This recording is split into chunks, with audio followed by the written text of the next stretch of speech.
Donc, bonjour et bienvenue dans ce Facebook Live qui se déroule dans le cadre du Printemps de l'orientation. Et aujourd'hui, on va parler du service civique. Donc, dans un premier temps, on va répondre aux questions concernant cette thématique en piochant les petites questions dans ce petit panier. Puis, dans un second temps, nos volontaires d'unicité, Maxime et Emma, vont nous présenter leur projet dans le cadre du programme Rêve et Réalise. Et enfin, on vous parlera du guide de l'engagement.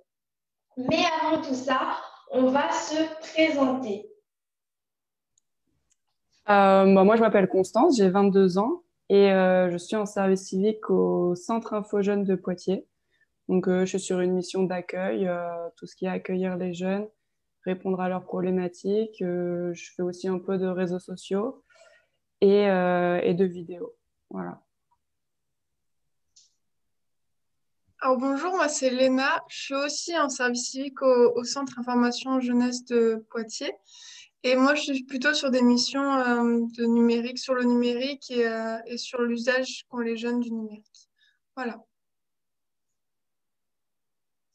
Bonjour, moi c'est Emma et je suis volontaire chez Unicité dans le programme Rêve et Réalise à Bordeaux. Et moi c'est Maxime et je suis dans le même programme à Bordeaux. Ok, et moi je suis Michel Yombé, donc je suis volontaire en service civique auprès du Centre Info Jeunesse de Bordeaux. Ma mission consiste en la médiation numérique, donc j'accompagne le public dans l'utilisation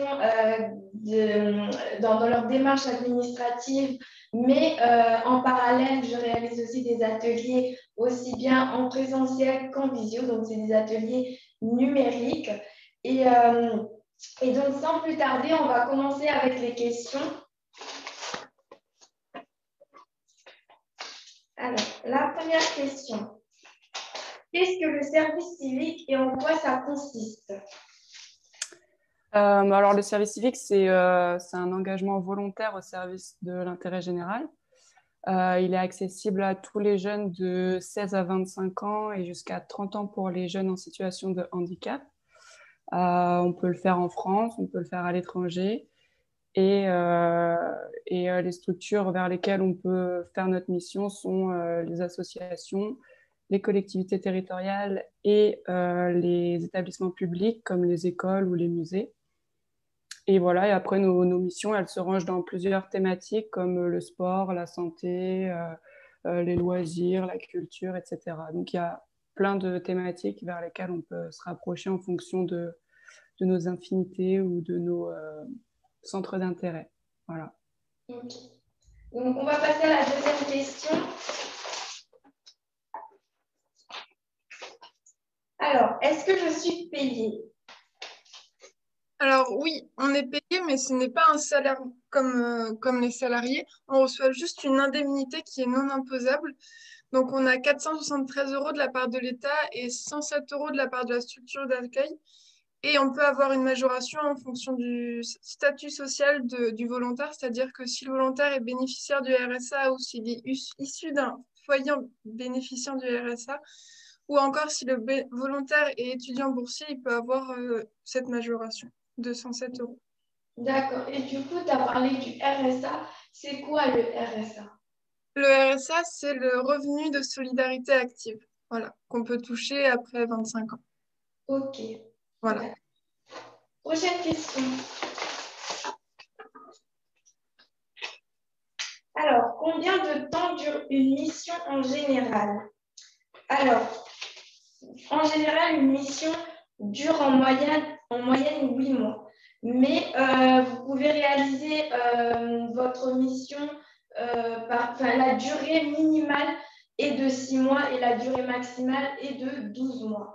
Après, en termes de durée hebdomadaire, la durée de vos missions est comprise entre 24 heures et 35 heures. Dans certains cas, vous pouvez faire 48 heures, mais ça reste quand même exceptionnel. Et ça concerne plutôt les majeurs parce que les mineurs, donc ceux qui ont entre 16 et 18 ans, ils ont quand même une durée de mission assez limitée. Donc, c'est limité jusqu'à 35 heures.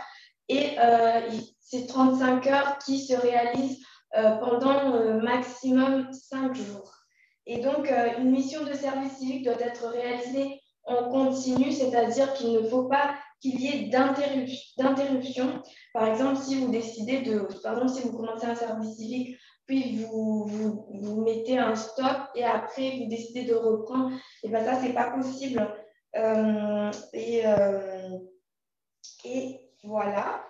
On va passer à la prochaine question.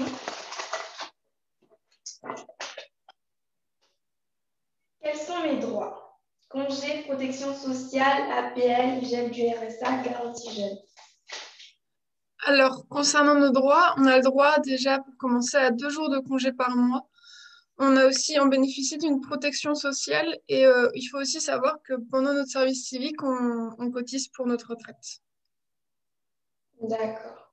Et Constance, tu as quelque chose à rajouter par rapport à ça? Je sais pas, il y a des aides financières aussi, non? Oui, c'est vrai. Il y a par rapport aux APL et à l'AAH, ces aides financières, elles continuent toujours pour les personnes qui en bénéficient. Et par contre, le RSA et l'allocation garantie jeune sont suspendus jusqu'à la fin du service civique et recommencent après. Et Léna, tu as parlé des APL ainsi que de l'AAH. Est-ce que tu peux nous développer un peu ces Oui. cycles-là? L'APL, c'est donc l'allocation, ça c'est l'aide au logement qu'on peut bénéficier on doit, quand on a un logement et qu'on doit payer un loyer. Et l'AAH, c'est l'aide aux adultes handicapés, donc pour les personnes en situation de handicap. Voilà. Merci. Prochaine question.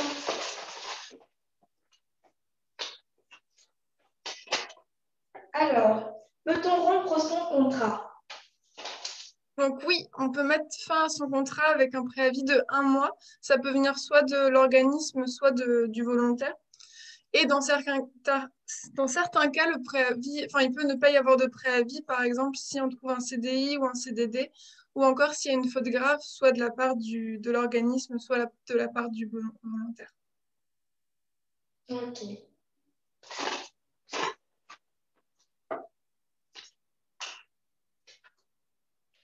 Prochaine question. Quels sont les avantages du service civique? Alors, par rapport aux avantages du service civique, déjà, lorsque vous faites un service civique, vous bénéficiez d'une carte qui va approuver, qui va démontrer votre statut de volontaire. Donc, c'est une carte de service civique. Donc, en fonction de votre région et de votre structure, vous bénéficiez de certains avantages, par exemple la gratuité des transports en commun. Moi, personnellement, je suis à Bordeaux et donc je ne paye pas le tram, donc parce que j'ai une carte gratuite. Et ensuite, il y a d'autres aides, enfin d'autres avantages. Par exemple, vous avez, donc pendant la crise sanitaire, vous bénéficiez de 2 repas emportés à 1 € chacun dans le Crous.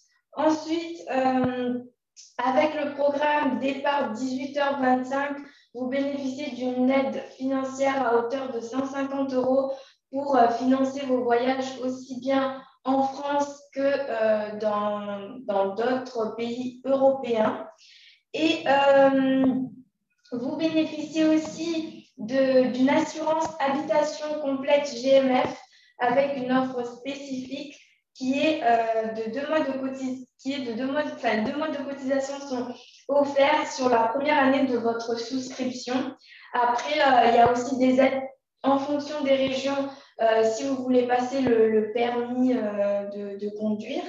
Et voilà. On va passer à la prochaine question. Peut-on cumuler le statut d'étudiant et de volontaire? Alors oui, en fait, ça a toujours été possible de cumuler les deux, mais avant, c'était un peu compliqué parce qu'on doit faire on doit faire minimum 24 heures par semaine dans notre mission. Et parfois, c'est difficile de cumuler les études, surtout quand on a beaucoup de cours sur une semaine ou des examens. Donc du coup, depuis cette année, on peut, pour pousser les étudiants à faire des missions en service civique, les étudiants peuvent aménager leur emploi du temps sur les missions. Donc par exemple, un temps où ils vont avoir beaucoup de cours ou des examens, ils pourront faire moins d'heures dans dans leur mission et pour équilibrer quand ils auront moins de travail à l'école. Par exemple, dans une période de vacances scolaires, ils pourront faire plus d'heures dans leur structure de service civique pour compenser les heures qu'ils n'auront pas fait plus tôt. Et aussi, ils ont, pour tous les étudiants boursiers, quel que soit leur échelon, une indemnité en plus de l'indemnité service civique, donc qui s'élève à 108 € en plus. Et donc, ça se cumule à l'indemnité service civique plus les bourses qu'ils perçoivent toute l'année. D'accord, ok. On va passer à la prochaine question.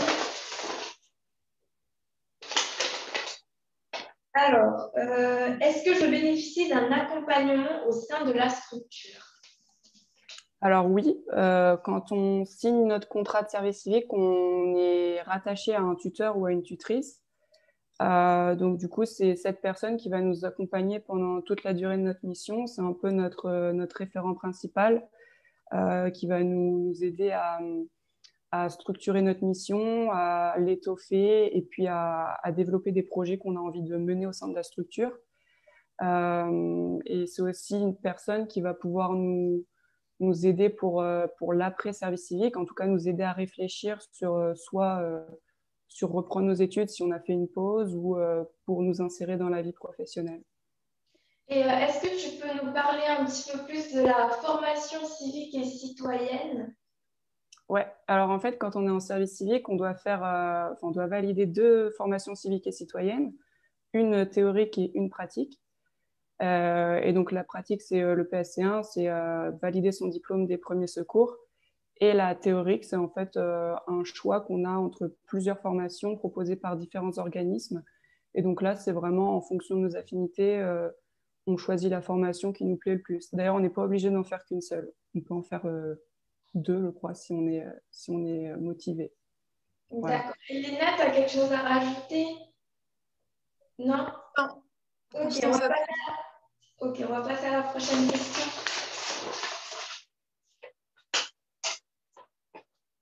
Alors, est-ce que les missions sont adaptées aux personnes mineures ou en situation de handicap?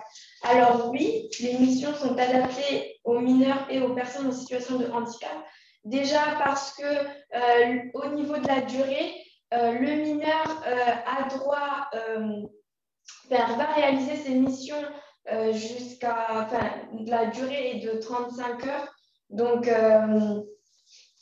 du coup, on s'adapte aux mineurs. Et concernant les congés, le mineur a droit à 1 jour supplémentaire par rapport aux majeurs. Les majeurs en ont 2, le mineur en aura 1 de plus. Donc du coup, ça va faire 3 jours de congé dans le mois.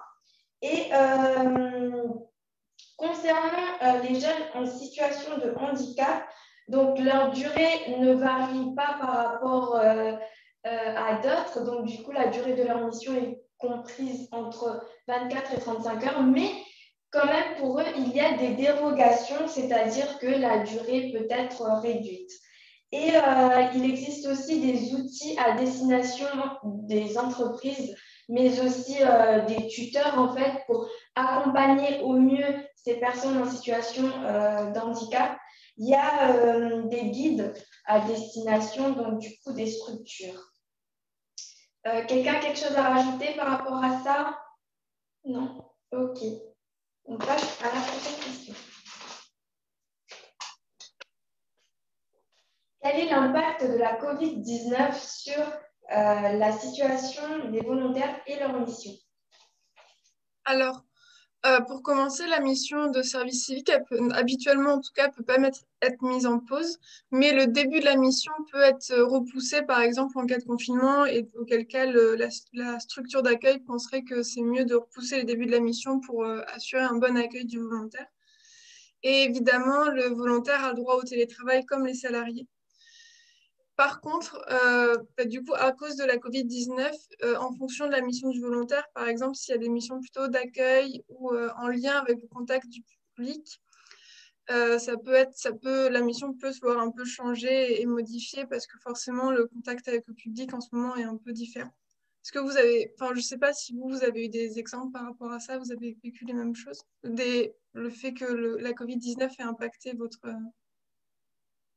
Moi, personnellement, oui, parce que du coup, on a dû abandonner momentanément les ateliers, certains ateliers en présentiel, tout simplement parce que lorsque on mettait en place des événements, et certes, selon les statistiques, ça touchait pas mal de personnes, mais de là à ce que ces personnes-là viennent au CRIJ, au Centre Info Jeunesse, dans la situation sanitaire actuelle, ça, c'était un petit peu compliqué. On avait eu moins de monde et même au niveau de l'espace numérique, on n'a pas beaucoup de monde.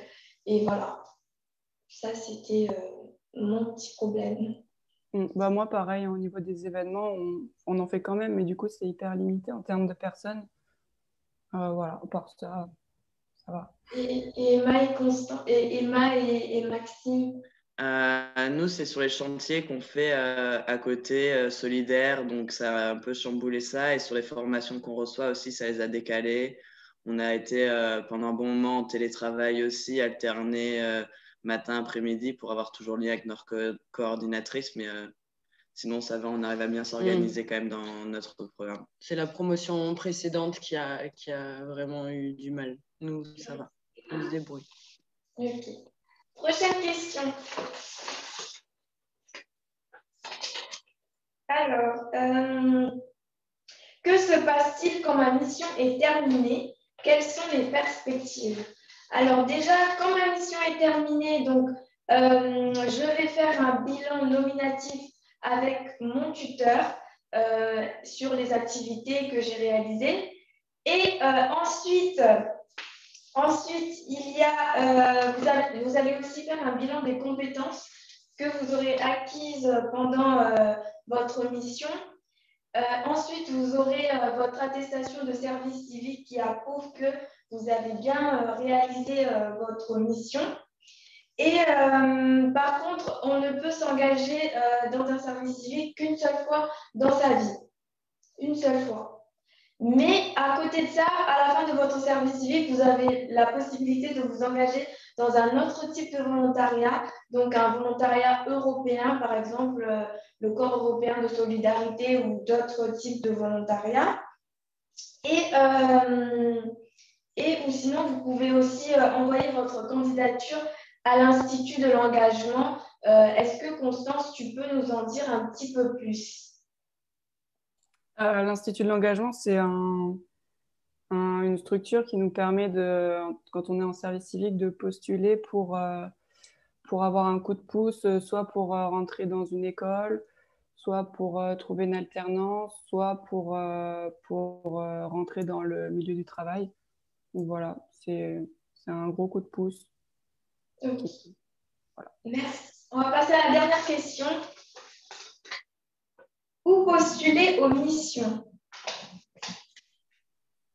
Alors, toutes les missions de service civique sont publiées sur le site www.servicecivique.gouv.fr. Pour les consulter, il suffit d'aller sur Trouver votre mission qu'on peut trouver sur la page d'accueil de ce site. Mais vous pouvez aussi vous adresser aux missions locales ou au réseau d'information jeunesse pour trouver une mission civique ou encore consulter directement les organismes d'accueil. D'accord, ok. Bon, maintenant, on va laisser la parole à nos volontaires de Unicité qui vont nous parler de leur projet dans le cadre du programme Rêve et Réalise. Donc, je vous laisse la parole, Emma et Maxime. Super, merci. Alors nous, on est là pour vous présenter le programme Rêve et Réalise. C'est une formation à l'entrepreneuriat social et solidaire qui va durer donc 8 mois. C'est super parce que c'est l'idée d'un service civique inversé. Donc, on est tous arrivés au premier jour pour candidater avec une idée en tête sur ce sur quoi on voulait travailler. Et on a défini notre propre projet avec le soutien et le cadre de notre coordinatrice de projet. Donc, c'est l'idée qu'on vient avec une idée et on va monter son propre projet soi-même. Dans ce cadre-là, on est suivi et accompagné pendant 8 mois. On nous on nous a donné plein de formations, par exemple sur une formation pour faire un diagnostic du territoire, des formations animation, communication sur les réseaux, de budget.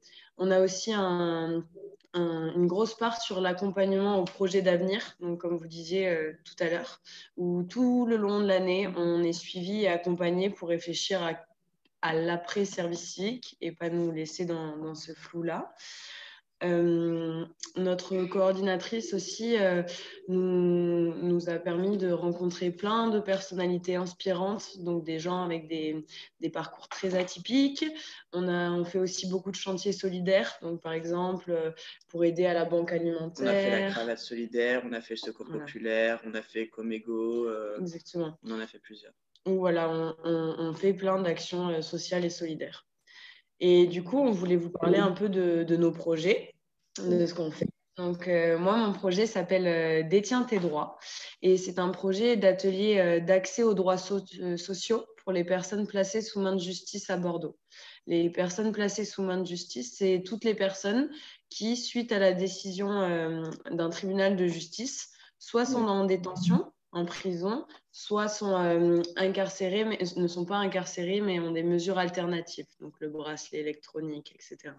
Et donc, mon projet à moi, ça serait de faire des ateliers, ça va être, de faire des ateliers d'accès aux droits pour ce public-là qui rencontre pas mal d'obstacles sur des thèmes comme le logement, l'insertion professionnelle, le droit des étrangers, le droit de la famille.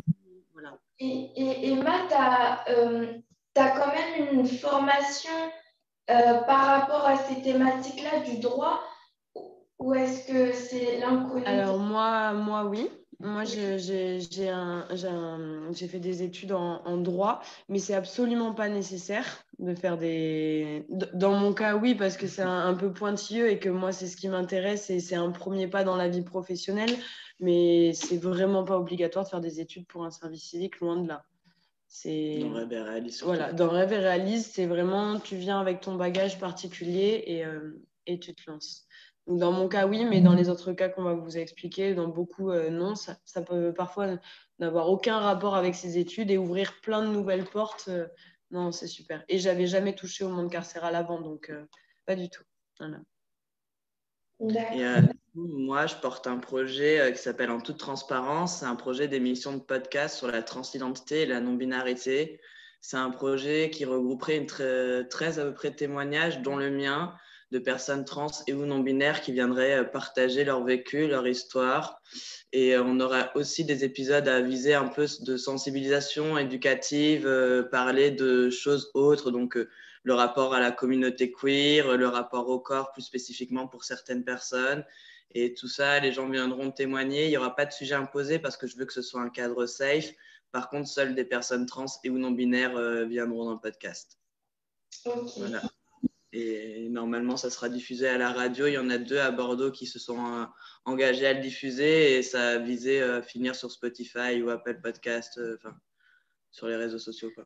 Donc là, vous avez des projets qui touchent des thématiques très... c'est voilà, l'accès au droit, la transidentité, mais ça peut toucher vraiment tous les domaines. On est 14 projets aujourd'hui dans notre promotion. Et si j'essaye de vous les expliquer en une ou deux phrases, par exemple, il y a le premier, c'est De la mer à la rue. C'est un binôme qui récupère des combinaisons de surf afin de recycler le néoprène, qui est le matériau principal et qui pollue beaucoup, afin de construire des sacs et des matelas pour les sans-abri à Bordeaux. Il y a aussi ADN autour de nous, c'est l'idée d'un atelier autour de la diversité culturelle avec pour finalité de créer un petit festival autour de la musique et de la nourriture pour rassembler toutes les communautés migrantes de Bordeaux. Il y a aussi Sois belle et tais-toi, c'est un projet de vidéo interactive pour lutter contre le harcèlement des femmes et les violences faites aux femmes et minorités de genre.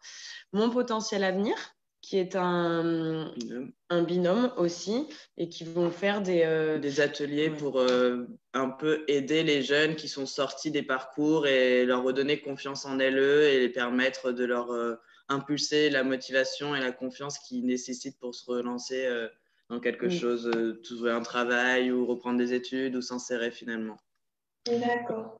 On a Psymagine aussi, c'est un binôme qui travaille sur les questions de santé mentale et qui veut proposer des ateliers de réécriture et de fanfiction à des personnes atteintes de troubles psy pour leur redonner confiance en elles, pareil, travailler sur tout ce qui est confiance et épanouissement personnel. On a Food Rescue qui est un projet de récupération alimentaire d'aliments non consommés pour les transformer, les cuisiner et vendre ça aux étudiants sur le campus. On a Réplique avec un binôme là aussi et qui vise à lutter en fait contre le harcèlement scolaire en travaillant avec les jeunes, avec les professeurs et l'équipe encadrante et dans un troisième temps avec les deux publics réunis pour créer du lien et lutter comme ça. Il y a les artistes migrateurs, ça c'est un objectif d'atelier avec les enfants réfugiés, d'ateliers artistiques pour essayer comment dire, pour que l'art ne soit plus élitiste et qu'il soit accessible à tout le monde. On a aussi ZOL, zone d'occupation libre. Donc ça, c'est un projet de diverses actions dans la rue pour se réapproprier la rue, pour chanter, danser, s'exprimer. Voilà. Et est-ce que vous pouvez être impliqué dans plusieurs actions? On est tous porteuses de nos propres projets. Après, par exemple, pour ZOL, on va être aussi peut-être bénévole et venir sur les zones. Pour d'autres aussi, mais de toute façon, on est quand même tous en lien et on s'aide tous moyen de ce qu'on peut. Donc, que ce soit les contacts, certains sur la communication, certains sur des choses. On a tous un petit truc en plus à apporter et ça a été d'ailleurs l'objet d'un atelier au début du service civique où on a tous dû mettre en avant quelque chose qu'on pouvait apporter au groupe. Donc moi, je sais que j'avais mis l'écriture inclusive, d'autres avaient mis le fait de pouvoir traduire des choses, d'autres de relire. Moi, d'écrire des mails professionnels. Voilà. Non, c'est bien. Mais par contre, on est tous focus sur notre projet. Donc, ça peut être un projet qu'on porte tout seul, comme nous, ou alors en binôme, ou même parfois, il y en a en trinôme. Et on passe la plupart de notre temps à travailler ça en lien toujours en s'aidant des autres et de notre coordinatrice. Voilà. D'accord. Et quand vous avez dit en trinôme, c'est-à-dire que quand vous... Oui. 3 binômes? Non, 3 personnes. C'est-à-dire qu'on peut arriver et je sais pas, il y a des temps d'intelligence collective au tout début où on rencontre la coordinatrice, son candidate et on va rencontrer les autres potentiels personnes qui font pas émergents. Voilà, les autres émergents. Et du coup, on réfléchit un peu quelle idée tu as, sur quel projet tu voudrais travailler. Et il y a des choses qui se recoupent, il y a des liens qui se créent et on peut partir avec une idée A et au final rencontrer quelqu'un qui a une super idée et les relier et en faire un duo et porter un projet à deux. Par exemple, de la mer à la rue, on avait Mathis qui voulait travailler sur l'océan, le surf, le néoprène et Louisa qui, elle, voulait venir en aide aux sans-abri. Et ils se sont rencontrés tous les deux et ça a matché. Et du coup, ils recyclent le néoprène pour en faire des matelas pour les sans-abri. Voilà, ce que je veux dire, c'est qu'on peut travailler tous ensemble, mais voilà, il faut que les idées soient compatibles. D'accord, ok. Est-ce que Constance, tu as quelque chose à rajouter? Oui. J'avais une question sur vos projets. Est-ce qu'ils sont éphémères ou je suppose qu'il y en a qui continuent après, mais il y en a sûrement qui doivent s'arrêter. Est-ce qu'il y a une continuité après? Alors, on n'est pas forcément obligé de pérenniser ou non nos projets. Certains n'ont pas vocation ou n'ont pas envie de le faire dans les volontaires. Moi, je sais que c'est une volonté que j'ai de continuer le podcasting après. Donc, pour le coup, j'ai fait un budget qui me permet de pouvoir continuer si je peux avoir le financement finalement, parce qu'on ne l'a pas encore. Si je peux l'avoir et donc continuer l'année prochaine. Mais après, non, tout n'est pas voué à continuer. Par contre, il y a des projets qui peuvent être relégués à des assos, en fait. Une fois qu'on les a finis, on peut transmettre nos projets et leur dire, tenez, il y a des structures, moi j'ai mis en place ça, ces ateliers, c'est à votre portée si vous les voulez. Puis là, on commence juste le montage opérationnel. On va commencer à vraiment faire nos projets pour de vrai, concrètement. Et du coup, c'est bien d'aller un peu sur le terrain avant de se dire, ok, je veux en faire quelque chose de plus, je veux monter une asso, Voilà. Donc, on verra un peu plus tard, mais on a carrément la possibilité. Ouais, là, il y en a 2 qui vont se lancer, faire leur premier atelier cette semaine. Olfaction, qui est un projet de sensibilisation au sexisme par les odeurs. Et les artistes migrateurs qui vont faire leurs premiers ateliers cette semaine. Ouais. Donc, les choses commencent à se mettre en place. Voilà, on rentre dans la phase mise en place. Et ça veut dire la sensibilisation par les odeurs. Ouais. Tout le monde est très surpris à chaque fois. C'est des ateliers olfactifs où c'est bon, on va pas tout dire, mais c'est un kit d'odeurs. Et en fonction de certaines odeurs, on peut voir qu'il y a certains préjugés sur le genre, la femme, l'homme, les activités qui en sont reliées. Voilà. D'accord. Ça, c'est avec des jeunes au collège qui pour les sensibiliser à tout ce qui est sexisme et du coup créer des conversations en fait chez les plus jeunes pour sensibiliser tout ça et essayer de mettre un terme aux stéréotypes au plus tôt quoi. Voilà. Moi, j'avais une dernière question sur votre promo. Est-ce qu'il y a un effectif qui est défini déjà avant ou c'est vraiment tous ceux qui ont un projet intéressant? À peu près, oui. Il y avait à peu près une vingtaine de places. Ça dépend, mais elle a dit qu'elle ne faisait pas plus de 20. Voilà, c'est 20, 21 personnes grand maximum. En fait, ça dépend s'il y a plein de projets coup de cœur. Je pense que voilà, il y aura 21 personnes, mais sinon, normalement, il y a un chiffre défini. Parce qu'il n'y a qu'une coordinatrice. Après, ça dépend des autres programmes, parce que je sais qu'à Paris, ils sont 17. Enfin, à Argenteuil, ils sont 17.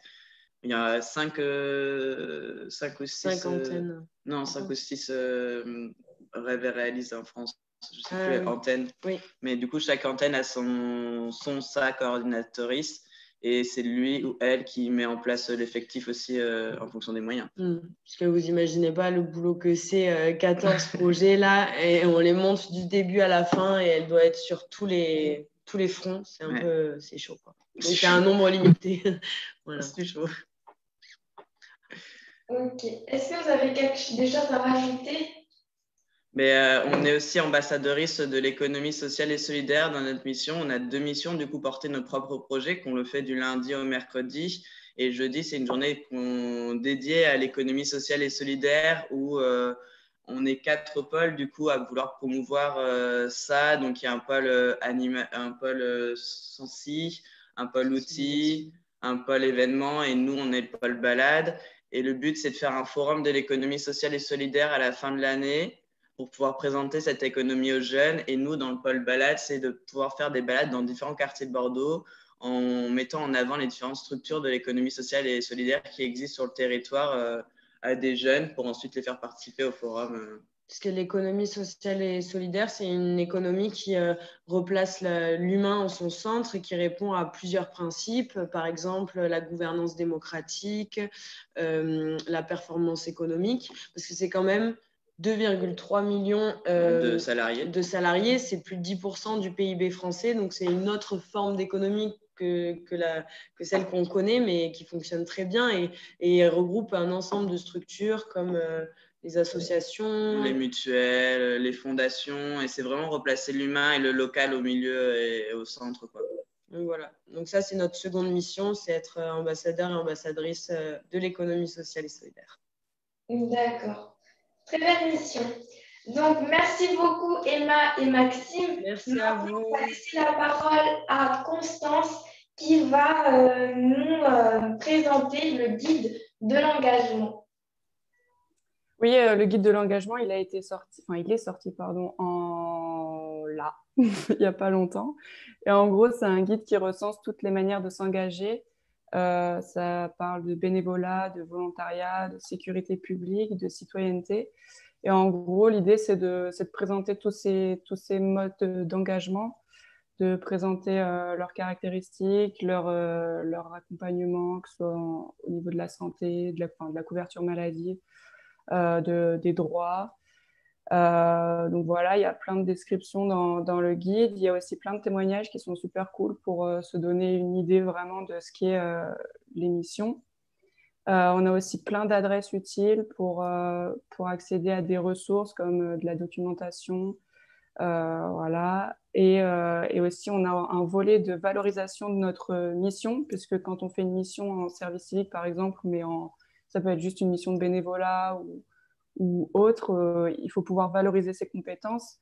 Et donc, il y a différents organismes qui sont là pour évaluer les compétences qu'on a eues et nous décerner comme un petit diplôme qu'on va pouvoir présenter après plus tard, soit pour postuler un emploi, soit pour rentrer dans une école. Voilà.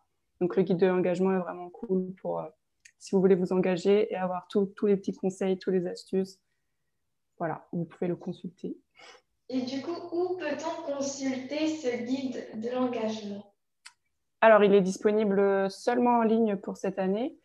Et donc sur les sites de Jeunes à Bordeaux, Jeunes à Poitiers, Jeunes à Limoges. Et normalement, il y aura une réédition aussi au cours de l'année. Il sera réactualisé parce qu'il va y avoir quelques petits changements. Donc voilà. Ok. Ben, merci beaucoup à vous. Et puis merci d'être venus, Emma et Maxime, Constance et Léna. Et puis, on se dit à la prochaine pour... Avec grand plaisir, merci beaucoup. Merci. Et portez-vous bien. Merci, salut. Au revoir. Merci, au revoir.